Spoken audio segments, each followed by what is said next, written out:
Hello viewers, welcome to IT System Admin and Information Technology Learning tutorial channel for you. Today in this tutorial I am going to show you how to fix the network adapter require an IP address error on Windows 10 computer. Sometimes it becomes very important for you, so don't forget to watch full video.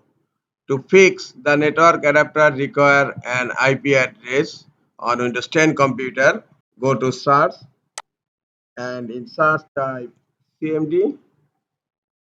Right click on command prompt and click on run as administrator. In command prompt type the command and I will give this command on description so that you can find it easily. Now hit enter and then type this command start device management.msc and now hit enter. Device manager will be opened and in device manager click on view tab and click on show hidden devices, and here you will find some hidden device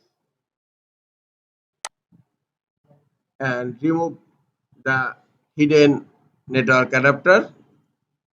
Right click on it and click on uninstall and then click on uninstall.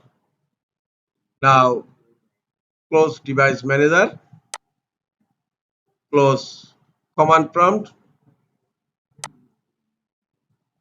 Now you need to restart your computer. Click on start menu and click on power and then click on restart.